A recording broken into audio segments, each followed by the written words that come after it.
ಧನು ರಾಶಿಯವರೇ ನಮಸ್ಕಾರ ಸ್ನೇಹಿತರೆ. ನಮ್ಮ ಹೊಸ ದಾರಿದೀಪ ಯೂಟ್ಯೂಬ್ ಚಾನಲ್ಗೆ ಸ್ವಾಗತ. ಸ್ನೇಹಿತರೆ, ಇದು ಕೊನೆಯ ಎಚ್ಚರಿಕೆ. ಇಲ್ಲಿ ನೀವು ತಪ್ಪುಗಳನ್ನು ಮಾಡಿದರೆ ಜೀವನ ಪೂರ್ತಿ ಪಶ್ಚಾತ್ತಾಪ ಪಡುತ್ತೀರಿ. ನಿಮ್ಮ ಮನೆಯನ್ನು ಹಾಳು ಮಾಡಲು ಸಿದ್ಧರಾಗಿದ್ದಾರೆ. ಈ 3 ಜನರಿಂದ ನಿಮ್ಮ ಮನೆಯ ವಿಷಯದಲ್ಲಿ ಗಂಭೀರ ಮುನ್ಸೂಚನೆ ಸಿಕ್ಕಿದೆ. ನಿಮ್ಮ ಮನೆಯನ್ನು ಯಾವುದೇ ಪರಿಸ್ಥಿತಿಯಲ್ಲಾದರೂ ಈ 3 ವ್ಯಕ್ತಿಗಳು ಹಾಳು ಮಾಡಲು ಬಯಸಿದ್ದಾರೆ. ಇವರು 1-2 ವರ್ಷಗಳಿಂದಲ್ಲ, ಕಳೆದ 7 ವರ್ಷಗಳಿಂದ ನಿಮ್ಮ ಬೆನ್ನತ್ತಿದ್ದಾರೆ. ದೊಡ್ಡ ಗಂಡಾಂತರ ಎದುರಾಗಲಿದೆ. ನಿಮ್ಮ ಸ್ನೇಹಿತರಿಂದಲೂ ನೀವು ಎಚ್ಚರಿಕೆಯಿಂದ ಇರುವುದು ಅಗತ್ಯ. ಅಂದರೆ ಕಳೆದ ಕೆಲವು ವರ್ಷಗಳಿಂದ ಯಾವುದೇ ಸ್ಪಷ್ಟ ಕಾರಣವಿಲ್ಲದೆ ನಿಮ್ಮ ಮನೆಯಲ್ಲಿ ಪದೇ ಪದೇ ಉದ್ವಿಗ್ನತೆ, ತೊಂದರೆ, ಹಣಕಾಸಿನ ಅಡಚಣೆ ಅಥವಾ ಸಂಬಂಧದಲ್ಲಿ ಅಂತರ ಮತ್ತು ಮಾನಸಿಕ ಅಶಾಂತಿ ಹೆಚ್ಚಾಗುತ್ತಿದ್ದರೆ ಇಂದಿನ ಈ ಮಾಹಿತಿ ನಿಮಗೆ ಆಲೋಚನೆಗೆ ಹಚ್ಚಬಹುದು. ನಾವು ನಿಮಗೆ ತಿಳಿಸುವ ವಿಷಯ ನಿಮ್ಮ ಕಣ್ಣುಗಳನ್ನು ಸಂಪೂರ್ಣವಾಗಿ ತೆರೆಸುತ್ತದೆ. ಸ್ನೇಹಿತರೆ, ಜ್ಯೋತಿಷ್ಯ ಶಾಸ್ತ್ರದ ಪ್ರಕಾರ ಕೆಲವು ಗ್ರಹಗಳ ಕಠಿಣ ಪರಿಸ್ಥಿತಿಗಳು, ಅಂದರೆ ಶನಿ, ರಾಹು, ಕೇತು ಅಥವಾ ಮಂಗಳನ ಸವಾಲಿನ ಪ್ರಭಾವಗಳು ಕೆಲವೊಮ್ಮೆ ವ್ಯಕ್ತಿಯನ್ನು ಇಂತಹ ಜನರಿಂದ ಎಚ್ಚರಿಕೆಯಿಂದ ಇರುವಂತೆ ಮುನ್ಸೂಚನೆ ನೀಡುತ್ತವೆ. ಇವು ಅವರ ಜೀವನದಲ್ಲಿ ನಕಾರಾತ್ಮಕತೆ ಅಥವಾ ಗೊಂದಲವನ್ನು ತರಬಹುದು. ಇದರರ್ಥ ಯಾವುದೋ ನಿರ್ದಿಷ್ಟ ದುರಂತ ಸಂಭವಿಸುತ್ತದೆ ಎಂದಲ್ಲ, ಆದರೆ ನಿಮ್ಮ ಜೀವನದಲ್ಲಿ ನಿಮ್ಮ ಬುದ್ಧಿವಂತಿಕೆ ಮತ್ತು ಸರಿಯಾದ ನಿರ್ಧಾರದಿಂದ ದೊಡ್ಡದೊಂದು ಒಳಿತು ನಡೆಯಲಿದೆ ಎಂಬ ಭರವಸೆ ಇದೆ. ಜಾತಕದಲ್ಲಿ ಇಂಥ ಸೂಚನೆ ಕಂಡು ಬಂದಿದೆ. ಪ್ರಮುಖ ದೇವತೆಗಳ ಆಶೀರ್ವಾದ ನೇರವಾಗಿ ನಿಮಗೆ ಸಿಗಲಿದೆ. ನಿಮ್ಮ ಒಂದೊಂದೇ ಎಲ್ಲ ಬಾಕಿ ಉಳಿದ ಕೆಲಸಗಳು ಪೂರ್ಣಗೊಳ್ಳುತ್ತವೆ. ಆದ್ದರಿಂದ ವಿಡಿಯೋದಲ್ಲಿ ನಾವು ಮುಂದೆ 3 ಪ್ರಮುಖ ವಿಷಯಗಳನ್ನು ತಿಳಿಸುತ್ತೇವೆ. ಅವುಗಳನ್ನು ನೀವು ನೆನಪಿನಲ್ಲಿಡುವುದು ಬಹಳ ಮುಖ್ಯ. ವಿಶೇಷ ಮುನ್ನೆಚ್ಚರಿಕೆಗಳನ್ನು ಹೇಳುತ್ತೇವೆ. ಹಾಗಾಗಿ ಬುದ್ಧಿವಂತಿಕೆಯಿಂದ ಈ ವಿಡಿಯೋವನ್ನು ಕೊನೆವರೆಗೂ ನೋಡಿ. ಏಕೆಂದರೆ ಈಗ ಯಾವುದೋ ದೊಡ್ಡ ಪವಾಡ ಯಾವುದೇ ಕ್ಷಣದಲ್ಲಿ ನಿಮ್ಮ ಜೀವನದಲ್ಲಿ ನಡೆಯಬಹುದು ಮತ್ತು ನಿಮ್ಮ ನಿಂತು ಹೋದ ಎಲ್ಲ ಕೆಲಸಗಳು ಪೂರ್ಣಗೊಳ್ಳಬಹುದು. ಏನೇ ನಡೆದರೂ ಸ್ನೇಹಿತರೆ, ನಿಮ್ಮ ಜೀವನದಲ್ಲಿ ಪ್ರತಿಯೊಂದು ನಿಮ್ಮ ಒಳ್ಳೆಯದಕ್ಕೆ ನಡೆಯುತ್ತದೆ. ನೋಡಿ, ನಾವು ದುಃಖಿತರಾಗುತ್ತೇವೆ, ಆದರೆ ಅದರ ಹಿಂದೆ ವಿಧಿ ಯಾವುದೋ ಒಂದು ಯೋಜನೆಯಂತೂ ಖಂಡಿತವಾಗಿಯೂ ಇಟ್ಟಿರುತ್ತಾನೆ. ನಿಮ್ಮ ಜೀವನದಲ್ಲಿ ನಡೆಯುವ ಘಟನೆಗಳು ಈಗಾಗಲೇ ನಿರ್ಧಾರವಾಗಿರುತ್ತವೆ. ನಮ್ಮ ಕರ್ಮ, ನಮ್ಮ ಆಲೋಚನೆ, ನಮ್ಮ ಶ್ರಮದಿಂದ ಇಂತಹ ಘಟನೆಗಳು ಸಂಭವಿಸುತ್ತವೆ. ಜ್ಯೋತಿಷ್ಯ ಶಾಸ್ತ್ರದಲ್ಲಿ ನಂಬಲಾಗುತ್ತದೆ ಏನೆಂದರೆ, ಶನಿಯು ವ್ಯಕ್ತಿಗೆ ಜೀವನದ ಪ್ರಮುಖ ಪಾಠವನ್ನು ಕಲಿಸುವ ಸ್ಥಿತಿಯಲ್ಲಿದ್ದಾಗ ರಾಹು ಗೊಂದಲ ಮತ್ತು ಮೋಸದ ಪರಿಸ್ಥಿತಿಗಳನ್ನು ಸ್ಪಷ್ಟಪಡಿಸುತ್ತಾನೆ ಹಾಗೂ ಕೇತು ಹಳೆಯ ಕರ್ಮಗಳ ಫಲವನ್ನು ಎದುರಿಗೆ ತರುತ್ತಾನೆ. ಆಗ ವ್ಯಕ್ತಿಯ ಅತಿದೊಡ್ಡ ಪರೀಕ್ಷೆ ಅವನ ಸಂಬಂಧಗಳಿಂದಲೇ ಆಗುತ್ತದೆ. ಹೌದು ಸ್ನೇಹಿತರೆ, ಇಂತಹ ಸಮಯದಲ್ಲಿ ಹಲವು ಬಾರಿ ತೊಂದರೆಗಳು ಹೊರಗಿನಿಂದ ಬರುವುದಿಲ್ಲ, ಬದಲಿಗೆ ಸುತ್ತಮುತ್ತಲಿನ ಜನರ ನಡವಳಿಕೆಯಿಂದಲೇ ಹುಟ್ಟಿಕೊಳ್ಳುತ್ತವೆ. ಆದ್ದರಿಂದ ಅನುಭವಸ್ಥ ಜ್ಯೋತಿಷಿಗಳು ಸಲಹೆ ನೀಡುತ್ತಾರೆ ಏನೆಂದರೆ, ಈ ಅವಧಿಯಲ್ಲಿ ನೀವು ಅವಸರದಲ್ಲಿ ಯಾರನ್ನು ಕುರುಡಾಗಿ ನಂಬಬಾರದು. ಅಂದರೆ ಸಂಪೂರ್ಣವಾಗಿ ಯಾರನ್ನು ಕಣ್ಣು ಮುಚ್ಚಿ ನಂಬಬಾರದು. ಹಣಕಾಸಿನ ವಿಷಯಗಳಲ್ಲಿ ನೀವು ಎಚ್ಚರಿಕೆಯಿಂದ ಇರಬೇಕು ಮತ್ತು ಭಾವನೆಗಳಿಗಿಂತ ಹೆಚ್ಚಾಗಿ ಬುದ್ಧಿವಂತಿಕೆಯಿಂದ ನಿರ್ಧಾರ ತೆಗೆದುಕೊಳ್ಳಬೇಕು. ಏಕೆಂದರೆ ಈ ಸಮಯದಲ್ಲಿ ಬ್ರಹ್ಮಾಂಡದ ಶಕ್ತಿಗಳು ಅತ್ಯಂತ ಸಕ್ರಿಯವಾಗಿವೆ ಮತ್ತು ಕೆಲವು ವಿಚಿತ್ರ ಘಟನೆಗಳು ನಿಮ್ಮ ಜೀವನದಲ್ಲಿ ನಡೆಯಲು ಹೊರಟಿವೆ. ಸ್ನೇಹಿತರೆ, ನೀವು ಇಲ್ಲಿವರೆಗೂ ನಮ್ಮ ಚಾನಲ್ ಅನ್ನು ಸಬ್ಸ್ಕ್ರೈಬ್ ಮಾಡಿಲ್ಲವೆಂದರೆ ಸಬ್ಸ್ಕ್ರೈಬ್ ಮಾಡಿ ಮತ್ತು ಬೆಲ್ ಐಕಾನ್ ಒತ್ತಿ ಕಮೆಂಟ್ ಬಾಕ್ಸ್ನಲ್ಲಿ ಹರ ಹರ ಮಹಾದೇವ್ ಎಂದು ತಿಳಿಸಿ. ಎಂದರೆ ನಾನು ನಿಮಗೆ ತಿಳಿಸಲಿರುವ ಘಟನೆಗಳು ನಿಮ್ಮನ್ನು ಆಶ್ಚರ್ಯಚಕಿತಗೊಳಿಸುತ್ತವೆ. ಆದರೆ ಸ್ನೇಹಿತರೆ, ಈಗ ನಾನು ನಿಮಗೆ ಈ ತೊಂದರೆಗಳನ್ನು ನಿವಾರಿಸಲು ಸರಿಯಾದ ಮಾರ್ಗವನ್ನು ತೋರಿಸುತ್ತಿದ್ದೇನೆ. ಸ್ನೇಹಿತರೆ, ನಿಮ್ಮ ಜೀವನದಲ್ಲಿ ಎಂಥದ್ದೇ ಸಮಸ್ಯೆಗಳಿದ್ದರೂ ಸ್ಕ್ರೀನ್ ಮೇಲೆ ಕಾಣುತ್ತಿರುವ ಗುರೂಜಿಯವರಿಗೆ ಕರೆ ಮಾಡಿ ನಿಮ್ಮ ಸಮಸ್ಯೆಗಳನ್ನು ಬಗೆಹರಿಸಿಕೊಳ್ಳಬಹುದು. ಗುರೂಜಿಯವರು ವಿದ್ಯೆ, ಉದ್ಯೋಗ, ವ್ಯಾಪಾರ, ಗಂಡ ಹೆಂಡತಿ ಕಲಹ, ಅತ್ತೆ ಸೊಸೆ ಕಲಹ, ಮದುವೆ ವಿಳಂಬ, ಸಂತಾನ ಸಮಸ್ಯೆ, ಶತ್ರು ಕಾಟ, ವಶೀಕರಣ, ನಿಮ್ಮ ಯಾವುದೇ ಸಮಸ್ಯೆಗಳಿದ್ದರೂ ತುಳುನಾಡಿನ ದೈವಾರಾಧನೆಯಿಂದ, ಶ್ರೀ ಸಾಯಿಬಾಬಾ ದೈವಿಕ ಶಕ್ತಿಯಿಂದ ಶೀಘ್ರ ಶಾಶ್ವತ ಪರಿಹಾರ ಮಾಡಿಕೊಡುತ್ತಾರೆ. ಸ್ನೇಹಿತರೆ, ಈಗ ನಾವು ಆ 3 ರೀತಿಯ ಜನರ ಬಗ್ಗೆ ತಿಳಿಯೋಣ. ಯಾರಿಂದ ನೀವು ಇಂದು ಮತ್ತು ಈ ಕೂಡಲೇ ಎಚ್ಚೆತ್ತುಕೊಳ್ಳಬೇಕು. ಅವರು ಇಲ್ಲದಿದ್ದರೆ ಇಂತಹ ಜನರು ತಮ್ಮ ದುರುದ್ದೇಶದಲ್ಲಿ ಯಶಸ್ವಿಯಾಗಲು ಬಯಸುತ್ತಾರೆ. ಜೊತೆಗಿದ್ದುಕೊಂಡೇ ನಿಮ್ಮ ಬೆನ್ನಿಗೆ ಚೂರಿ ಹಾಕುವ ಕೆಲಸ ಮಾಡುತ್ತಾರೆ. ಮತ್ತು ಹೀಗೆ ಬೆನ್ನಿಗೆ ಚೂರಿ ಹಾಕುವ ವ್ಯಕ್ತಿ ಯಾರೋ ದೂರದವರಲ್ಲ, ನಿಮ್ಮ ಹತ್ತಿರದವರೇ, ನಿಮ್ಮ ಸ್ನೇಹಿತರಲ್ಲೇ ಒಬ್ಬರು, ನಿಮ್ಮ ತೀರಾ ನಿಕಟದವರೇ ಆಗಿದ್ದಾರೆ. ಇಂತಹ ಜನರಿಂದ ನೀವು ಹೇಗೆ ದೂರವಿರಬೇಕು ಎಂಬುದನ್ನು ನಾನು ತಿಳಿಸುತ್ತೇನೆ. ನೋಡಿ, ಮೊದಲನೇ ವ್ಯಕ್ತಿ ಹುಸಿ ಸ್ನೇಹಿತ ಅಂದರೆ ಸುಳ್ಳು ಗೆಳೆಯ. ನೋಡಿ, ನಗುವ ಪ್ರತಿಯೊಬ್ಬ ವ್ಯಕ್ತಿಯು ಎಂದಿಗೂ ಸತ್ಯವಾದ ಮಿತ್ರನಾಗುವುದಿಲ್ಲ. ನಿಮ್ಮ ಮುಂದೆ ಯಾರಾದರೂ ನಿಮ್ಮನ್ನು ಮೆಚ್ಚಿಸುತ್ತಿದ್ದರೆ, ಬೆನ್ನು ತಟ್ಟುತ್ತಿದ್ದರೆ ಅಥವಾ ನಿಮ್ಮ ಪ್ರಗತಿಯನ್ನು ನೋಡಿ ನಿಮ್ಮನ್ನು ಹೊಗಳುತ್ತಿದ್ದರೆ, ಆದರೆ ಇದು ಸತ್ಯವಲ್ಲ. ಅವರು ನಿಜವಾಗಿಯೂ ನೀವು ಯಶಸ್ವಿಯಾಗುವುದನ್ನು ನೋಡಲು ಬಯಸುತ್ತಾರೆ ಎಂದು. ಬದಲಿಗೆ ಅನಿವಾರ್ಯವಾಗಿ ಅವರು ನಿಮ್ಮ ಮುಂದೆ ಚಪ್ಪಾಳೆ ತಟ್ಟುತ್ತಾರೆ, ಆದರೆ ಬೆನ್ನ ಹಿಂದೆ ನಿಮ್ಮ ವಿರುದ್ಧವೇ ಸಂಚು ರೂಪಿಸುತ್ತಾರೆ. ಸ್ನೇಹಿತರೆ, ಹಲವು ಬಾರಿ ಕೆಲವು ಜನರು ಕೇವಲ ನಿಮ್ಮ ಮಾಹಿತಿ ಪಡೆಯಲು, ನಿಮ್ಮ ಯೋಜನೆಗಳನ್ನು ತಿಳಿಯಲು ಅಥವಾ ನಿಮ್ಮ ದೌರ್ಬಲ್ಯಗಳನ್ನು ಅರ್ಥೈಸಿಕೊಳ್ಳಲು ಸೌಹಾರ್ದತೆ ನಟಿಸುತ್ತಾರೆ. ಈ ಮಾತನ್ನು ನೀವು ಒಪ್ಪುತ್ತೀರಾ? ಸಮಯ ಚೆನ್ನಾಗಿದ್ದಾಗ ಅವರು ಜೊತೆಯಲ್ಲೇ ಕಾಣಿಸಿಕೊಳ್ಳುತ್ತಾರೆ, ಆದರೆ ಕಷ್ಟದ ಸಮಯದಲ್ಲಿ ಅದೇ ಜನರು ದೂರವಾಗುತ್ತಾರೆ. ಇಂಥ ಸುಳ್ಳು ಸ್ನೇಹಿತರಿಂದ ನೀವು ಯಾವಾಗಲೂ ದೂರವಿರಬೇಕು. ಎಂದಿಗೂ ನಂಬಬಾರದು. ನಿಮ್ಮ ದೈನಂದಿನ ಜೀವನವನ್ನು ನೀವು ಬಹಳ ಉತ್ತಮವಾಗಿ ಕಳೆಯಬೇಕು ಮತ್ತು ಇಂತಹ ಜನರಿಂದ ಎಚ್ಚರಿಕೆಯಿಂದ ಇರಲು ನಿಮಗೆ ಎಚ್ಚರಿಕೆ ನೀಡಲಾಗುತ್ತಿದೆ. ಯಾವುದೇ ವ್ಯಕ್ತಿ ನಿಮ್ಮ ಯಶಸ್ಸಿನ ಅಸಮಾಧಾನಗೊಂಡರೆ, ನಿಮ್ಮ ಗೈರ್ಹಾಜರಿಯಲ್ಲಿ ನಿಮ್ಮ ಬಗ್ಗೆ ಕೆಟ್ಟದಾಗಿ ಮಾತನಾಡಿದರೆ ಅಥವಾ ಯಾವಾಗಲೂ ನಕಾರಾತ್ಮಕ ಸಲಹೆಗಳನ್ನು ನೀಡುತ್ತಿದ್ದರೆ, ಇಂಥ ಸಂಬಂಧಗಳ ಬಗ್ಗೆ ಶಾಂತ ಮನಸ್ಸಿನಿಂದ ಆಲೋಚಿಸಬೇಕು. ಇಲ್ಲಿ ನೀವು ಯಾವುದೇ ಕಾರಣಕ್ಕೂ ಅವಸರ ಪಡಬಾರದು, ಏಕೆಂದರೆ ಒಂದು ಜಾಗರೂಕತೆ ಇಲ್ಲದ ಹೆಜ್ಜೆ ಭವಿಷ್ಯದಲ್ಲಿ ನಿಮ್ಮನ್ನು ತುಂಬಾ ಹಿಂದೆ ತಳ್ಳಬಹುದು. ಜ್ಯೋತಿಷ್ಯದ ದೃಷ್ಟಿಯಿಂದ ರಾಹುವಿನ ಪ್ರಭಾವವು ವ್ಯಕ್ತಿಯನ್ನು ಇಂಥ ಗೊಂದಲಮಯ ಸಂಬಂಧಗಳಲ್ಲಿ ಸಿಲುಕಿಸಬಹುದು. ಆದ್ದರಿಂದ ಸ್ನೇಹಿತರೆ, ಆಯ್ಕೆ ಮಾಡುವಾಗ ತಾಳ್ಮೆ ಮತ್ತು ವಿವೇಕ ಅತ್ಯಗತ್ಯ. ಹೌದು ಸ್ನೇಹಿತರೆ, ನೀವು ಸಂಪೂರ್ಣವಾಗಿ ಸರಿಯಾಗಿ ಕೇಳುತ್ತಿದ್ದೀರಾ. ಇಂಥ ಕೆಟ್ಟ ಸ್ನೇಹಿತರಿಂದ ಇಂದಿನಿಂದಲೇ ದೂರವಿರಬೇಕು. ಆದರೆ ನೀವು ಆಂಜನೇಯ ಸ್ವಾಮಿಯನ್ನು ನಂಬಿದರೆ, ಪೂಜೆ ಪುನಸ್ಕಾರಗಳನ್ನು ಮಾಡಿದರೆ, ಇಂಥ ಜನರಿಂದ ಆಂಜನೇಯ ಸ್ವಾಮಿಯೇ ನಿಮ್ಮನ್ನು ದೂರವಿಡುತ್ತಾರೆ. ಯಾವುದೋ ಒಂದು ನೆಪದಲ್ಲಿ ದೂರ ಮಾಡುತ್ತಾರೆ. ಚಿಂತಿಸುವ ಅಗತ್ಯವಿಲ್ಲ. ಸಂಕಟಹರನಾದ ಆಂಜನೇಯ ಸ್ವಾಮಿಯು ನಿಮ್ಮ ಜೊತೆಗಿರುವಾಗ ನೀವು ಏಕೆ ಹೆದರುತ್ತೀರಾ? ಚಿಂತೆ ರಹಿತರಾಗಿರಿ. ನಿಮ್ಮ ಜೀವನದಲ್ಲಿ ಮುಂದೆ ಸಾಗಿರಿ, ಶ್ರಮಿಸಿರಿ, ಎಲ್ಲವೂ ಒಳ್ಳೆಯದೇ ಆಗುತ್ತದೆ. ಇನ್ನು ಎರಡನೇ ವ್ಯಕ್ತಿ ಎಂದರೆ ನಂಬಿಕೆ ದ್ರೋಹಿ. ಅವರು ಪ್ರೇಮಿ ಇರಲಿ, ಪ್ರೇಯಸಿ ಇರಲಿ, ಪತಿ ಇರಲಿ, ಪತ್ನಿ ಇರಲಿ, ಯಾರೇ ಇರಲಿ, ಯಾರು ನಿಮ್ಮ ನಂಬಿಕೆಯನ್ನು ಮುರಿಯುತ್ತಾರೋ ಅವರು ಅತ್ಯಂತ ಆಳವಾದ ಗಾಯವನ್ನು ನೀಡುತ್ತಾರೆ. ಹೆಚ್ಚಾಗಿ ನಮ್ಮ ನಂಬಿಕೆಗೆ ದ್ರೋಹ ಎಸಗುವವರು ಮತ್ತು ನಮಗೆ ಕೆಟ್ಟದ್ದನ್ನು ಬಯಸುವವರೇ ಆಗಿರುತ್ತಾರೆ. ಸ್ನೇಹಿತರೆ, ನಿಮಗೆ ತಿಳಿದೇ ಇದೆ, ಎಲ್ಲಿ ಅತ್ಯಂತ ಆಳವಾದ ನಂಬಿಕೆ ಇರುತ್ತದೆಯೋ ಹೆಚ್ಚಾಗಿ ಅಲ್ಲಿ ಅತಿ ದೊಡ್ಡ ನಂಬಿಕೆ ದ್ರೋಹ ನಡೆಯುತ್ತದೆ ಮತ್ತು ಅಲ್ಲಿಂದಲೇ ನೋವು ಸಿಗುತ್ತದೆ. ಕೆಲವೊಮ್ಮೆ ಕುಟುಂಬದವರು, ಸಂಬಂಧಿಕರು ಅಥವಾ ತೀರಾ ಹತ್ತಿರದ ವ್ಯಕ್ತಿಯೇ ನಿಮ್ಮ ಭಾವನೆಗಳು, ಯೋಜನೆಗಳನ್ನು ಮತ್ತು ಹಣಕಾಸಿನ ಪರಿಸ್ಥಿತಿಯ ದುರುಪಯೋಗ ಪಡಿಸಿಕೊಳ್ಳಬಹುದು. ಇದರರ್ಥ ಪ್ರತಿಯೊಬ್ಬ ನಿಕಟ ವ್ಯಕ್ತಿಯು ಕೆಟ್ಟವನು ಎಂದಲ್ಲ, ಬದಲಿಗೆ ಪ್ರಮುಖ ನಿರ್ಧಾರಗಳಲ್ಲಿ ಆಲೋಚಿಸಿ ಮುಂದುವರಿಯಿರಿ ಎಂಬುದು ಮಾತ್ರ ಇದರ ಸಂದೇಶ. ಅಗತ್ಯ ದಾಖಲೆಗಳನ್ನು ಗಮನವಿಟ್ಟು ಓದಿ ಹಾಗೂ ದೊಡ್ಡ ಅಧಿಕೃತ ಅಥವಾ ಹಣಕಾಸಿನ ನಿರ್ಧಾರಗಳನ್ನು ಪರಿಶೀಲಿಸದೆ ತೆಗೆದುಕೊಳ್ಳಬೇಡಿ.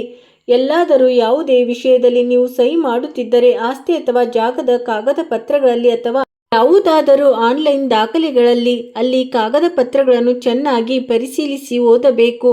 ನೀವು ಸರಿಯಾಗಿ ಪರಿಶೀಲಿಸದಿದ್ದರೆ ನಿಮಗೆ ಮೋಸವಾಗುವ ಸಾಧ್ಯತೆ ಇದೆ ಎಂಬುದನ್ನು ನೆನಪಿಡಿ. ಶನಿಯು ಕರ್ಮದ ಫಲವನ್ನು ತೋರಿಸುವಾಗ ನಂಬಿಕೆ ಮತ್ತು ಎಚ್ಚರಿಕೆ ಎರಡೂ ಜೊತೆಯಾಗಿ ಸಾಗಬೇಕು ಎಂಬ ದಾರಿಯನ್ನು ತೋರಿಸುತ್ತಾನೆ. ಹೌದು ಸ್ನೇಹಿತರೆ, ನಿಮ್ಮ ಅದೃಷ್ಟ ಈಗ ಎಲ್ಲ ರೀತಿಯಲ್ಲೂ ಬದಲಾಗುತ್ತದೆ. ದೇವರ ಅಂತ ಕೃಪೆ ಸಿಗಲಿದೆ. ಅದನ್ನು ನೀವು ಎಂದಿಗೂ ಮರೆಯಲು ಸಾಧ್ಯವಿಲ್ಲ. ಮೂರನೇ ವ್ಯಕ್ತಿಯ ಬಗ್ಗೆ ಗಮನವಿಟ್ಟು ಕೇಳಿ. ಕೇವಲ ಸ್ವಾರ್ಥಕ್ಕಾಗಿ ಮಾತನಾಡುವ ವ್ಯಕ್ತಿ. ಅವನು ಯಾರೇ ಆಗಿರಲಿ, ಗಮನ ಕೊಡಿ. ನಿಮ್ಮ ಜೀವನದಲ್ಲಿ ಕೇವಲ ನಿಮ್ಮ ಕೆಲಸದ ಸಮಯದಲ್ಲಿ ಮಾತ್ರ ನಿಮ್ಮನ್ನು ನೆನಪಿಸಿಕೊಳ್ಳುವ ವ್ಯಕ್ತಿ ಯಾರಾದರೂ ಇದ್ದಾರೆ. ಹಾಗಿದ್ದರೆ ತಕ್ಷಣವೇ ಅಂಥ ವ್ಯಕ್ತಿಯಿಂದ ದೂರವಾಗಿ. ಕೆಲಸ ಮುಗಿಯುತ್ತಿದ್ದಂತೆ ಫೋನ್ ಬಂದ್, ನಡವಳಿಕೆ ಬದಲಾಗುತ್ತದೆ ಮತ್ತು ಅಗತ್ಯ ತೀರಿದ ತಕ್ಷಣವೇ ಅಂತರ ಕಾಯ್ದುಕೊಳ್ಳುತ್ತಾರೆ. ಇಂಥ ಜನರು ಆಗಾಗ್ಗೆ ನಿಮ್ಮ ಸಮಯ, ಶಕ್ತಿ ಮತ್ತು ನಂಬಿಕೆಯನ್ನು ಮೂರನ್ನು ಕುಗ್ಗಿಸಿ ಬಿಡುತ್ತಾರೆ ಮತ್ತು ಮುಂಬರುವ ಭವಿಷ್ಯದಲ್ಲಿ ನಿಮಗೆ ದೊಡ್ಡ ದ್ರೋಹವೆಸಗುತ್ತಾರೆ. ಜ್ಯೋತಿಷ್ಯದಲ್ಲಿ ಬುಧ ಮತ್ತು ರಾಹುವಿನ ಕೆಲವು ಸ್ಥಿತಿಗಳಲ್ಲಿ ವ್ಯಕ್ತಿಯು ಇಂಥ ಸ್ವಾರ್ಥಿ ಸಂಬಂಧಗಳನ್ನು ಗುರುತಿಸಲು ಸಾಧ್ಯವಾಗುವುದಿಲ್ಲ. ಆದ್ದರಿಂದ ಪ್ರತಿಯೊಂದು ಸಂಬಂಧದಲ್ಲೂ ಸಮತೋಲನ ಕಾಯ್ದುಕೊಳ್ಳುವುದು ಬಹಳ ಮುಖ್ಯ. ಈ ಮೂರು ವ್ಯಕ್ತಿಗಳು ಮತ್ತು ಮೂರು ವಿಷಯಗಳನ್ನು ನೀವು ಯಾವಾಗಲೂ ನೆನಪಿನಲ್ಲಿಡಬೇಕು. ಯಾರ ಮಾತಿಗೂ ಮರುಳಾಗಬೇಡಿ. ಇಂಥ ಜನರು ಎಂದಿಗೂ ನಿಮ್ಮವರಾಗಲು ಸಾಧ್ಯವಿಲ್ಲ. ನೆನಪಿಡಿ, ಆದರೆ ಜೀವನದಲ್ಲಿ ಮುಂದೆ ಸಾಗಬೇಕೆಂದರೆ ನಿಮ್ಮ ಮೇಲೆ ನೀವು ನಂಬಿಕೆ ಇಡಬೇಕು. ದೇವತೆಗಳ ಮೇಲೆ ಅತ್ಯಂತ ನಂಬಿಕೆ ಇಡಬೇಕು. ಏಕೆಂದರೆ ದೇವರು ಏನೇ ಮಾಡಿದರೂ ಪ್ರತಿಯೊಂದನ್ನು ನಿಮ್ಮ ಒಳ್ಳೆಯದಕ್ಕಾಗಿ ಮಾಡುತ್ತಾರೆ. ನಿಮ್ಮ ಕರ್ಮ ಒಳ್ಳೆಯದಾಗಿದ್ದರೆ ದೇವರು ಎಂದಿಗೂ ನಿಮ್ಮ ಕೈ ಬಿಡುವುದಿಲ್ಲ. ಸ್ನೇಹಿತರೆ, ಯಾರು ನಿಮ್ಮೊಂದಿಗೆ ಏನು ಮಾಡುತ್ತಿದ್ದಾರೆ ಎಂಬುದು ವಿಧಿಗೆ ಚೆನ್ನಾಗಿ ಗೊತ್ತು. ನಿಮ್ಮ ಜೀವನದಲ್ಲಿ ಸತತವಾಗಿ ಉದ್ವಿಗ್ನತೆ ನಡೆಯುತ್ತಿದೆ ಎಂದು ನಿಮಗನಿಸುತ್ತಿದೆ. ಹಾಗಿದ್ದರೆ ಮೊದಲು ನಿಮ್ಮನ್ನು ನೀವು ಮಾನಸಿಕವಾಗಿ ಗಟ್ಟಿ ಮಾಡಿಕೊಳ್ಳಿ. ಯೋಚಿಸದೆ ಯಾರನ್ನು ನಂಬಬೇಡಿ. ಕೋಪದ ಮೇಲೆ ಸಾಧ್ಯವಾದಷ್ಟು ನಿಯಂತ್ರಣವಿರಲಿ. ಕುಟುಂಬದವರೊಂದಿಗೆ ಮುಕ್ತವಾಗಿ ಮಾತನಾಡಿ. ಜೊತೆಗೆ ಶ್ರಮ ಮತ್ತು ಪ್ರಾಮಾಣಿಕತೆಯ ಹಾದಿಯನ್ನು ಎಂದಿಗೂ ಬಿಡಬೇಡಿ. ಪ್ರತಿದಿನ ದೇವರನ್ನು ಸ್ಮರಿಸಿ ಮತ್ತು ಧನಾತ್ಮಕ ಆಲೋಚನೆಯನ್ನು ಇಟ್ಟುಕೊಳ್ಳಿ. ಏಕೆಂದರೆ ಮುಂಬರುವ ಸಮಯ ನಿಮಗೇನು ಸಾಮಾನ್ಯ ಸಮಯವಾಗಿರುವುದಿಲ್ಲ. ಬದಲಾಗಿ ಅದು ಬ್ರಹ್ಮಾಂಡದ ಶಕ್ತಿಯ ಸಂಕೇತವಾಗಿದೆ. ಇದು ನಿಮಗೆ ಅತ್ಯುತ್ತಮ ಸಮಯವಾಗಿರಲಿದೆ. ಜ್ಯೋತಿಷ್ಯ ಮಾರ್ಗದರ್ಶನದ ಮಾಧ್ಯಮ ಆಗಿರಬಹುದು, ಆದರೆ ನಿಮ್ಮ ಕರ್ಮ, ತಿಳುವಳಿಕೆ, ಬುದ್ಧಿವಂತಿಕೆ ಮತ್ತು ನಿರ್ಧಾರವೇ ನಿಮ್ಮ ಭವಿಷ್ಯವನ್ನು ಅತ್ಯಂತ ಹೆಚ್ಚಾಗಿ ಪ್ರಭಾವಿಸುತ್ತವೆ ಮತ್ತು ಯಶಸ್ಸಿನತ್ತ ನಿಮ್ಮನ್ನು ಕರೆದೊಯ್ಯುತ್ತವೆ. ಸ್ನೇಹಿತರೆ, ಯಾರಾದರೂ ನಿಮ್ಮ ಧೈರ್ಯವನ್ನು ಕುಗ್ಗಿಸಲು ಆಲೋಚಿಸುತ್ತಿದ್ದರೆ, ನಿಮ್ಮನ್ನು ಸಂಪೂರ್ಣವಾಗಿ ಹಾಳು ಮಾಡಲು ಯೋಚಿಸುತ್ತಿದ್ದರೆ ನೀವು ಹೆದರಬೇಕಾಗಿಲ್ಲ. ನೀವು ಮಹಾದೇವ, ಹನುಮಂತ, ಶ್ರೀಹರಿ, ವಿಷ್ಣು, ಗಣೇಶ ಮತ್ತು ಲಕ್ಷ್ಮೀ ದೇವಿಯೊಂದಿಗೆ ಸಮಸ್ತ 33 ಕೋಟಿ ದೇವತೆಗಳ ಮೇಲೆ ಖಂಡಿತವಾಗಿಯೂ ನಂಬಿಕೆ ಇಡಬೇಕು. ಎಲ್ಲರ ದರ್ಶನ ಪಡೆಯಬೇಕು, ಪೂಜೆ ಪುನಸ್ಕಾರ ಮಾಡಬೇಕು ಮತ್ತು ಜೀವನವನ್ನು ಅತ್ಯುತ್ತಮವಾಗಿಸಿಕೊಳ್ಳಬೇಕು. ಸ್ನೇಹಿತರೆ, ಪ್ರತಿಯೊಂದು ಕಠಿಣ ಸಮಯವು ಎಂದಿಗೂ ಶಾಶ್ವತವಾಗಿ ಉಳಿಯುವುದಿಲ್ಲ. ಸರಿಯಾದ ಜನರ ಜೊತೆ ಇರುವುದು, ಜಾಗರೂಕತೆ, ಒಳ್ಳೆಯ ಕರ್ಮ ಮತ್ತು ಆತ್ಮವಿಶ್ವಾಸ ಜೀವನದ ಅತಿ ದೊಡ್ಡ ಶಕ್ತಿಯಾಗಿರುತ್ತದೆ. ಮಾಹಿತಿಯು ನಿಮಗೆ ಸ್ವಲ್ಪವಾದರೂ ಇಷ್ಟವಾಗಿದ್ದರೆ ನೀವು ಈ ವಿಡಿಯೋಗೆ ಒಂದು ಲೈಕ್ ಮಾಡಿ. ಇದನ್ನು ಅಗತ್ಯವಿರುವ ಜನರಿಗೆ ತಲುಪಿಸಿ. ದೇವರು ನಿಮ್ಮ ಮನೆಯಲ್ಲಿ ಯಾವಾಗಲೂ ಸುಖ, ಶಾಂತಿ, ಸಂತೋಷ ಮತ್ತು ಸಮೃದ್ಧಿಯನ್ನು ನೆಲೆಸುವಂತೆ ಮಾಡಲಿ. ನಿಮಗೆ ಎಂದಿಗೂ ಯಾವುದರ ಅಗತ್ಯವೂ ಬಾರದಂತೆ ಇರಲಿ ಮತ್ತು ಭಗವಂತನು ನಿಮ್ಮ ಪ್ರತಿಯೊಂದು ಇಷ್ಟಾರ್ಥವನ್ನು ಈಡೇರಿಸಲಿ. ಸ್ನೇಹಿತರೆ, ಒಂದು ಪರಿಹಾರವನ್ನು ನಾನು ನಿಮಗೆ ತಿಳಿಸಲು ಬಯಸುತ್ತೇನೆ. ಬಹಳ ಗಮನವಿಟ್ಟು ಕೇಳಿ, ಏಕೆಂದರೆ ಈ ಪರಿಹಾರವು ನಿಮಗೆ ಅತ್ಯಂತ ವಿಶೇಷವಾಗಿದೆ. ನಿಮಗೆ ಅನಿಸುತ್ತಿದ್ದರೆ ಜೀವನದಲ್ಲಿ ಸತತ ಮಾನಸಿಕ ಒತ್ತಡ, ಸಂಬಂಧಗಳಲ್ಲಿ ಕಹಿ ಅಥವಾ ನಕಾರಾತ್ಮಕತೆ ಹೆಚ್ಚಾಗುತ್ತಿದ್ದರೆ, ಪ್ರತಿದಿನ ಬೆಳಗ್ಗೆ ಸ್ನಾನ ಮಾಡಿದ ನಂತರ ಒಂದು ದೀಪವನ್ನು ಹಚ್ಚಿ ಹನುಮಂತ ದೇವರ ಮುಂದೆ ಶ್ರದ್ಧೆಯಿಂದ ಹನುಮಾನ್ ಚಾಲಿಸ ಪಾರಾಯಣ ಮಾಡಬೇಕು. ಇದರ ನಂತರ ಮುಕ್ತ ಮನಸ್ಸಿನಿಂದ ಪ್ರಾರ್ಥಿಸಿ, ಹೇ ಬಜರಂಗಬಲಿ, ನನಗೆ ಸರಿಯಾದ ನಿರ್ಧಾರ ತೆಗೆದುಕೊಳ್ಳುವ ಬುದ್ಧಿ, ನಕಾರಾತ್ಮಕ ಜನರಿಂದ ಪಾರಾಗುವ ಶಕ್ತಿ ಮತ್ತು ನನ್ನ ಕುಟುಂಬವನ್ನು ರಕ್ಷಿಸುವ ಆಶೀರ್ವಾದ ನೀಡು. ನಾವು ನಿಮ್ಮ ಮಕ್ಕಳು. ತಿಳಿಯದೆ ಅಥವಾ ತಿಳಿದೋ ನಾವು ಹಲವು ಬಾರಿ ತಪ್ಪುಗಳನ್ನು ಮಾಡುತ್ತೇವೆ. ಹಲವು ಬಾರಿ ಬೇಕೆಂದೇ ತಪ್ಪುಗಳನ್ನು ಮಾಡಿಬಿಡುತ್ತೇವೆ. ಏಕೆಂದರೆ ನಮಗೆ ಪ್ರಭು, ನೀ ಕ್ಷಮಿಸುತ್ತೀಯಾ ಮತ್ತು ಜೀವನದಲ್ಲಿ ಮುಂದೆ ಸಾಗಲು ಸರಿಯಾದ ದಾರಿ, ಸರಿಯಾದ ಮಾರ್ಗವನ್ನು ತೋರಿಸುತ್ತೀಯಾ ಎಂಬ ನಂಬಿಕೆ ಇರುತ್ತದೆ. ಆಶೀರ್ವಾದ ನೀಡುತ್ತೀಯಾ, ರಕ್ಷಿಸುತ್ತೀಯಾ. ಹೀಗೆ ನೀವು ಸಂಕಟ ಮೋಚನ ಹನುಮಂತನ ಮುಂದೆ ಅಥವಾ ನೀವು ಹೆಚ್ಚು ನಂಬುವ ದೇವರ ಮುಂದೆ ಪ್ರಾರ್ಥಿಸಬಹುದು. ನೋಡಿ, ಒಂದೇ ಮಾತಿನಲ್ಲಿ ಹೇಳಬೇಕೆಂದರೆ ಪ್ರತಿಯೊಬ್ಬ ದೇವತೆಯು ತನ್ನ ಭಕ್ತರಿಗೆ ಯಾವಾಗಲೂ ಒಳ್ಳೆಯದನ್ನೇ ಬಯಸುತ್ತಾರೆ. ಈ ಪರಿಹಾರವು ಆಧ್ಯಾತ್ಮಿಕ ನಂಬಿಕೆಯ ಒಂದು ಮಾಧ್ಯಮವಾಗಿದೆ. ಸ್ನೇಹಿತರೆ, ಜೊತೆಗೆ ನಿಮ್ಮ ನಡವಳಿಕೆಯಲ್ಲೂ ನೀವು ಜಾಗರೂಕರಾಗಿರಬೇಕು. ಯಾವುದೇ ವ್ಯಕ್ತಿಯ ಮೇಲೂ ಕಣ್ಣು ಮುಚ್ಚಿ ನಂಬಿಕೆ ಇಡಬೇಡಿ ಮತ್ತು ಪ್ರಮುಖ ನಿರ್ಧಾರಗಳನ್ನು ಯೋಚಿಸಿ ತೆಗೆದುಕೊಳ್ಳಿ. ಇನ್ನು ಮುಂದೆ ನಾವು ನಿಮಗೆ ಅತ್ಯಂತ ವಿಶೇಷ ಮತ್ತು ಪ್ರಮುಖ ರಾಶಿ ಫಲದ ಬಗ್ಗೆ ತಿಳಿಸುತ್ತೇವೆ.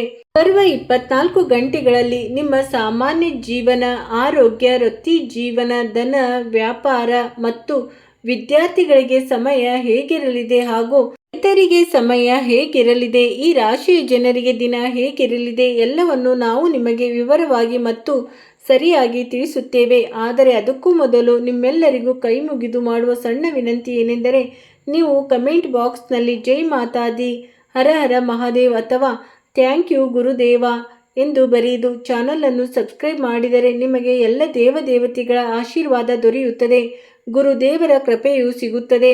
ಹಾಗಿದ್ದರೆ ಬನ್ನಿ, ಇಂದು ನಿಮ್ಮ ರಾಶಿಫಲ ಹೇಗಿದೆ ಎಂದು ತಿಳಿದುಕೊಳ್ಳೋಣ. ತುಲಾರಾಶಿಯ ಸ್ನೇಹಿತರಿಗೆ ಶುಭ ಸುದ್ದಿಯೊಂದು ಸಿಗಲಿದೆ. ಅದನ್ನು ಪಡೆದು ನಿಮಗೆ ತುಂಬ ಸಂತೋಷವಾಗುತ್ತದೆ. ಇಂದು ನಿಮ್ಮ ಸುತ್ತಮುತ್ತಲಿನ ವಾತಾವರಣವು ನಿಮಗೆ ತುಂಬ ಸುಖಕರ ಮತ್ತು ಆಹ್ಲಾದಕರವಾಗಿರುತ್ತದೆ. ಮನೆಯಲ್ಲಿ ಸುಧಾರಣೆ ಅಥವಾ ಬದಲಾವಣೆಯ ಯೋಜನೆಯು ರೂಪುಗೊಳ್ಳುತ್ತಿದೆ. ಆದ್ದರಿಂದ ವಾಸ್ತು ನಿಯಮಗಳನ್ನು ಗಮನದಲ್ಲಿಟ್ಟುಕೊಳ್ಳುವುದು ನಿಮಗೆ ತುಂಬ ಲಾಭದಾಯಕವಾಗಿರುತ್ತದೆ. ಸಂಬಂಧಗಳಲ್ಲಿ ಉಂಟಾಗಿದ್ದ ತಪ್ಪು ತಿಳುವಳಿಕೆಗಳನ್ನು ದೂರ ಮಾಡಲು ಸಮಯವು ಬಹಳ ಸೂಕ್ತವಾಗಿದೆ. ಸ್ನೇಹಿತರೆ, ನೆನಪಿರಲಿ, ಕಠಿಣ ಪರಿಸ್ಥಿತಿಯಲ್ಲಿ ಹೌದು ಒತ್ತಡ ತೆಗೆದುಕೊಳ್ಳುವ ಬದಲಾಗಿ ನಿಮ್ಮ ಸ್ವಭಾವವನ್ನು ಸ್ವಲ್ಪ ಸರಳ ಮತ್ತು ಸಹಜವಾಗಿ ಇಟ್ಟುಕೊಳ್ಳಬೇಕು. ಈ ಸಮಯದಲ್ಲಿ ಪ್ರಯಾಣ ಮಾಡುವುದು ಲಾಭದಾಯಕವಾಗಿರುವುದಿಲ್ಲ.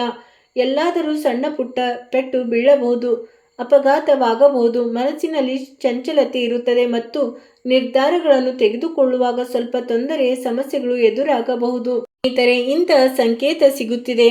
ವ್ಯಾಪಾರದಲ್ಲಿ, ಕೆಲಸ ಕಾರ್ಯಗಳಲ್ಲಿ ಸಂಬಂಧಿಸಿದಂತೆ ನೀವು ಮಾಡಿಕೊಂಡ ಬದಲಾವಣೆಯ ನೀತಿಗಳು ನಿಜಕ್ಕೂ ನಿಮಗೆ ಲಾಭದಾಯಕ ಎಂದು ಸಾಬೀತಾಗಲಿವೆ ಮತ್ತು ಕೆಲಸ ಮಾಡುವ ರೀತಿಯಲ್ಲಿ ಸುಧಾರಣೆ ಬರಲಿದೆ. ಹೆಚ್ಚಿನ ಕೆಲಸಗಳು ವ್ಯವಸ್ಥಿತವಾಗಿ ಪೂರ್ಣಗೊಳ್ಳುತ್ತವೆ. ಜೊತೆಗೆ ಉದ್ಯೋಗಸ್ಥ ಜನರಿಗೆ ವಿಶೇಷ ಅಧಿಕಾರ ಅಥವಾ ಜವಾಬ್ದಾರಿ ಸಿಗಬಹುದು. ಮನೆಯಲ್ಲಿ ಸುಖ, ಶಾಂತಿ ಮತ್ತು ಉತ್ತಮ ವ್ಯವಸ್ಥೆ ಇರಲಿದೆ. ವೈವಾಹಿತರ ಸಂಬಂಧಗಳ ಕೆಟ್ಟ ಪರಿಣಾಮವು ಗೃಹಸ್ಥ ಜೀವನದ ಮೇಲೆಯೂ ಬೀಳಬಹುದು. ಇವುಗಳಿಂದ ನೀವು ದೂರವಿರಬೇಕು. ಮತ್ತು ಸಕ್ಕರೆ ಕಾಯಿಲೆ ಅಂದರೆ ಡಯಾಬಿಟಿಸ್ ರೋಗಿಗಳು ತಮ್ಮ ಆರೋಗ್ಯದ ಬಗ್ಗೆ ಹೆಚ್ಚಿನ ವಿಶೇಷ ಗಮನ ಹರಿಸಿ ರಕ್ತದೊತ್ತಡವನ್ನು ನಿಯಮಿತವಾಗಿ ತಪಾಸಣೆ ಮಾಡಿಸಿಕೊಳ್ಳಿ. ಬೆಳಿಗ್ಗೆ ವಾಕಿಂಗ್ ಮಾಡುವುದು ನಿಮಗೆ ಹೆಚ್ಚು ಲಾಭದಾಯಕ. ಸ್ನೇಹಿತರೆ, ಇಂದು ಪ್ರತಿಯೊಂದು ಪರಿಸ್ಥಿತಿಯನ್ನು ವಿಭಿನ್ನ ಕೋನದಿಂದ ನೋಡುವ ಅಗತ್ಯವಿದೆ. ಯಾವುದಾದರೂ ದೊಡ್ಡ ನಿರ್ಧಾರ ಅಥವಾ ಪ್ರಮುಖ ಕೆಲಸವು ಕೆಲವು ಸಮಯ ಮುಂದೂಡಲ್ಪಡಬಹುದು. ನಿಮ್ಮ ಧೈರ್ಯದ ಪರೀಕ್ಷೆಯಾಗಲಿದೆ ಮತ್ತು ಸಾಮಾನ್ಯ ದಾರಿಯ ಬದಲಾಗಿ ಹೊಸ ಆಲೋಚನೆಗಳು ನಿಮಗೆ ಹೆಚ್ಚು ಲಾಭದಾಯಕವೆಂದು ಸಾಬೀತಾಗಲಿವೆ. ಕುಟುಂಬದ ಜನರ ದೃಷ್ಟಿಕೋನವನ್ನು ಅರ್ಥ ಮಾಡಿಕೊಳ್ಳಲು ನೀವು ಪ್ರಯತ್ನಿಸಬೇಕು. ಅವಸರದಲ್ಲಿ ಯಾವುದೇ ನಿರ್ಧಾರ ತೆಗೆದುಕೊಳ್ಳಬೇಡಿ. ಹಲವು ಬಾರಿ ಸ್ವಲ್ಪ ಕಾಯುವುದು ಸಹ ಮುಂದೆ ಸಾಗಲು ಸರಿಯಾದ ದಾರಿಯಾಗಿರುತ್ತದೆ. ಸರ್ಕಾರಿ ನೌಕರರ ತಡೆಯಲ್ಪಟ್ಟ ವರ್ಗಾವಣೆ ಆದೇಶ ಹೊರಬೀಳಬಹುದು. ಸಂಶೋಧನಾ ಕಾರ್ಯದ ಅಂತಿಮ ಹಂತಕ್ಕೆ ಅನುಮೋದನೆ ಸಿಗಲು ಸಾಧ್ಯವಿದೆ. ಕಾನೂನು ಅಥವಾ ವ್ಯಾಪಾರ ಒಪ್ಪಂದಕ್ಕೆ ಸಹಿ ಮಾಡುವ ಮೊದಲು ಅದರ ನಿಯಮಗಳನ್ನು ಮತ್ತೊಮ್ಮೆ ಪರಿಶೀಲಿಸಿ. ಪರಿಸ್ಥಿತಿಗಳು ತಾವಾಗೆ ಸರಿಯಾಗಲು ಸಮಯ ಕೊಡಿ. ಯಾವುದಾದರೂ ಮುಖ್ಯ ಕೆಲಸ ತಡವಾದರೆ ಅದನ್ನು ಸೋಲು ಎಂದು ಭಾವಿಸಬೇಡಿ.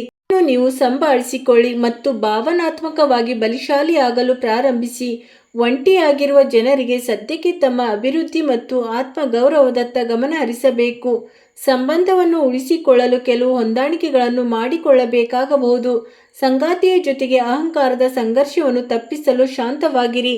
ಹೊಸ ಬದ್ಧತೆಗಳಿಗೆ ಅವಸರ ಪಡಬೇಡಿ. ಕಾಲುಗಳಲ್ಲಿ ಸೆಳೆತ ಅಥವಾ ಕೀಲುಗಳ ನೋವು ತೊಂದರೆ ನೀಡಬಹುದು. ಕಾಲುಗಳಲ್ಲಿ ಸತತವಾಗಿ ತೊಂದರೆ ಇದ್ದರೆ ಕ್ಯಾಲ್ಸಿಯಂ ಮತ್ತು ಮೂಳೆಗಳ ತಪಾಸಣೆಗಾಗಿ ವೈದ್ಯರ ಸಲಹೆ ಪಡೆಯಿರಿ. ಹೌದು, ಪ್ರಭಾವಶಾಲಿ ವ್ಯಕ್ತಿಗಳ ಜೊತೆ ಭೇಟಿಯಾಗಲಿದೆ ಮತ್ತು ಸಂಪರ್ಕದ ವ್ಯಾಪ್ತಿ ಹೆಚ್ಚಾಗಲಿದೆ. ಬಾಕಿ ಇರುವ ಅಥವಾ ಸಾಲವಾಗಿ ನೀಡಿದ ಹಣವನ್ನು ಹಿಂತಿರುಗಿ ಪಡೆಯಲು ಸಮಯ ಅನುಕೂಲಕರವಾಗಿದೆ. ಇದಕ್ಕೆ ಪ್ರಯತ್ನಿಸುತ್ತೀರಿ. ವಿದ್ಯಾರ್ಥಿಗಳಿಗೆ ಯಾವುದಾದರೂ ವಿಷಯಕ್ಕೆ ಸಂಬಂಧಿಸಿದ ಸಮಸ್ಯೆಗೆ ಪರಿಹಾರ ಸಿಗಲಿದೆ. ಯಾವುದೇ ದೊಡ್ಡ ನಿರ್ಧಾರವನ್ನು ಅವಸರದಲ್ಲಿ ತೆಗೆದುಕೊಳ್ಳಬೇಡಿ. ಆಸ್ತಿಗೆ ಸಂಬಂಧಿಸಿದ ಕೆಲಸಗಳ ಬಗ್ಗೆ ಒತ್ತಡ ಉಂಟಾಗಬಹುದು. ಹೌದು ಸ್ನೇಹಿತರೆ, ಯಾವುದೇ ಸಭೆ ಅಥವಾ ಮಾತುಕತೆಗೆ ಮೊದಲು ನಿಮ್ಮ ವಿಷಯಗಳನ್ನು ಸ್ಪಷ್ಟಪಡಿಸಿಕೊಳ್ಳಿ. ತಪ್ಪು ಪದಗಳನ್ನು ಬಳಸುವುದರಿಂದ ನಿಮಗೆ ಸ್ವಲ್ಪ ಪಶ್ಚಾತ್ತಾಪವು ಉಂಟಾಗಬಹುದು. ಹಳೆಯ ಮತ್ತು ಹಾನಿಕಾರಕ ಅಭ್ಯಾಸಗಳನ್ನು ಬಿಡಲು ಇಂದು ಸರಿಯಾದ ಸಮಯ. ಯಾವುದಾದರೂ ಹೊಸ ಹವ್ಯಾಸ ಅಥವಾ ಸೃಜನಶೀಲ ಚಟುವಟಿಕೆಗಳನ್ನು ಪ್ರಯತ್ನಿಸಿ. ಹಿಂದೆ ನಿರ್ಲಕ್ಷಿಸಿದ ಯಾವುದಾದರೂ ಒಳ್ಳೆಯ ಅವಕಾಶ ಮತ್ತೆ ಸಿಗಬಹುದು. ಜೀವನದ ಸಣ್ಣ ಪುಟ್ಟ ಕ್ಷಣಗಳಲ್ಲಿ ಸಂತೋಷವನ್ನು ಹುಡುಕಿ. ಕುಟುಂಬದ ಸದಸ್ಯರ ನಡವಳಿಕೆಯಿಂದ ನಿರಾಶೆ ಆಗಬಹುದು. ಪ್ರಸ್ತುತ ಉದ್ಯೋಗ ಪ್ರೊಫೈಲ್ ಬಗ್ಗೆ ಅಸಮಾಧಾನ ಮೂಡಬಹುದು. ವೃತ್ತಿ ಜೀವನವನ್ನು ಬದಲಾಯಿಸುವ ಆಲೋಚನೆ ಪದೇ ಪದೇ ಮನಸ್ಸಿನಲ್ಲಿ ಬರಲಿದೆ. ಹೊಸ ಉದ್ಯೋಗಿಗಳೊಂದಿಗೆ ವಿನಾಕಾರಣ ಚರ್ಚೆ. ನಿಮ್ಮ ಶಕ್ತಿಯನ್ನು ವ್ಯರ್ಥ ಮಾಡಬೇಡಿ. ಸ್ನೇಹಿತರೆ, ಇಂದು ನಿಮಗೆ ಬರುವ ಯಾವುದೇ ಫೋನ್ ಕರೆಯನ್ನು ನಿರ್ಲಕ್ಷಿಸಬೇಡಿ, ಏಕೆಂದರೆ ಇದರಿಂದ ನಿಮಗೆ ಯಾವುದಾದರೂ ದೊಡ್ಡ ಶುಭ ಸುದ್ದಿ ಸಿಗಬಹುದು. ಆ ಶುಭ ಸುದ್ದಿಯು ದೊಡ್ಡ ಕರೆ ಅಥವಾ ಸಂದೇಶದ ಮೂಲಕ ಬರಬಹುದು. ಸ್ನೇಹಿತರು ಮತ್ತು ಸಂಬಂಧಿಕರ ಸಂಪರ್ಕದಲ್ಲಿ ನೀವು ಸ್ವಲ್ಪ ಇರಬೇಕು ಹಾಗೂ ಎಲ್ಲಾದರೂ ಹೊರಗೆ ತಿರುಗಾಡಲು ಹೋಗಬೇಕು. ಕಳೆದ ಕೆಲವು ಸಮಯದಿಂದ ನಡೆಯುತ್ತಿದ್ದ ಗೊಂದಲ ಮತ್ತು ಅಸಮಾಧಾನದಿಂದ ನಿಮಗೆ ಸಾಕಷ್ಟು ಸಮಾಧಾನ ಸಿಗಲಿದೆ. ಧಾರ್ಮಿಕ ಮತ್ತು ಆಧ್ಯಾತ್ಮಿಕ ಚಟುವಟಿಕೆಗಳಲ್ಲಿಯೂ ನಿಮಗೆ ಆಸಕ್ತಿ ಇರುತ್ತದೆ. ಸ್ನೇಹಿತರೆ, ಮಕ್ಕಳ ಸಮಸ್ಯೆಗಳನ್ನು ಶಾಂತ ರೀತಿಯಲ್ಲಿ ಬಗೆಹರಿಸಿ. ಹೆಚ್ಚು ಗದರಿಸುವುದು ಅಥವಾ ಕೋಪಗೊಳ್ಳುವುದರಿಂದ ಅವರ ಮನಸ್ಸಿನಲ್ಲಿ ಕೀಳರಿಮೆ ಉಂಟಾಗಬಹುದು. ಯಾವುದೇ ಕೆಲಸ ಮಾಡುವ ಮುನ್ನ ಮೊದಲು ಅದರ ಲಾಭ ಮತ್ತು ನಷ್ಟಗಳ ಬಗ್ಗೆ ಆಲೋಚಿಸಬೇಕು. ವಿದ್ಯಾರ್ಥಿಗಳು ವ್ಯಾಸಂಗದ ಕಡೆ ಹೆಚ್ಚಿನ ಗಮನ ಹರಿಸುವುದು ಅಗತ್ಯವಿದೆ. ವ್ಯವಹಾರದಲ್ಲಿ ಹೂಡಿಕೆ ಮಾಡುವ ಮೊದಲು ಲಾಭ ಮತ್ತು ನಷ್ಟದ ಸಂಪೂರ್ಣ ಮಾಹಿತಿಯನ್ನು ಪಡೆದುಕೊಳ್ಳಿ. ಈ ಸಮಯದಲ್ಲಿ ಗಂಭೀರವಾಗಿ ಆಲೋಚಿಸುವುದು ಮತ್ತು ಮೌಲ್ಯಮಾಪನ ಮಾಡುವುದು ಅಗತ್ಯವಾಗಿದೆ. ಆಸ್ತಿಗೆ ಸಂಬಂಧಿಸಿದ ವ್ಯವಹಾರದಲ್ಲಿ ಶೆಡ್ಯೂಲ್ ಕೂಡ ಬದಲಾಗಬಹುದು. ದಾಖಲೆಗಳನ್ನು ಸರಿಯಾಗಿ ಪರಿಶೀಲಿಸಿ. ಜೊತೆಗೆ ನಿಮ್ಮ ಸಹೋದ್ಯೋಗಿಗಳನ್ನು ಮತ್ತು ಕುಟುಂಬದವರನ್ನು ನಿಮ್ಮ ಯೋಜನೆಗಳಲ್ಲಿ ಸೇರಿಸಿಕೊಳ್ಳಿ. ಅವರ ನೆರವಿನಿಂದ ಸರಿಯಾದ ಪರಿಹಾರ ಸಿಗಲಿದೆ. ಪ್ರೇಮ ಸಂಬಂಧಗಳಲ್ಲಿ ಪರಸ್ಪರ ಭಾವನೆಗಳಿಗೆ ಗೌರವ ನೀಡಿ. ಸ್ನೇಹಿತರೆ, ಇಂದು ನಿಮ್ಮ ಭಾವನಾತ್ಮಕ ತಿಳುವಳಿಕೆ ಮತ್ತು ಇತರರ ಕಷ್ಟಗಳನ್ನು ಗ್ರಹಿಸುವ ಸಾಮರ್ಥ್ಯ ಹೆಚ್ಚಾಗುತ್ತದೆ. ಮನೆಯ ಹಿರಿಯ ಮಹಿಳೆಯಿಂದ ಇದ್ದಕ್ಕಿದ್ದಂತೆ ಭಾವನಾತ್ಮಕ ಬೆಂಬಲವು ಸಿಗಲಿದೆ. ಸ್ನೇಹಿತರೆ, ನೆರೆಹೊರೆಯವರು ಅಥವಾ ಸಂಬಂಧಿಕರ ಕಾರಣದಿಂದ ದಾಂಪತ್ಯ ಜೀವನದಲ್ಲಿ ಭಿನ್ನಾಭಿಪ್ರಾಯ ಉಂಟಾಗುವ ಸಾಧ್ಯತೆ ಇದೆ. ಆದ್ದರಿಂದ ಎಚ್ಚರಿಕೆಯಿಂದಿರಿ. ಆದರೆ ಸ್ನೇಹಿತರೆ, ಇಂದಿಗೆ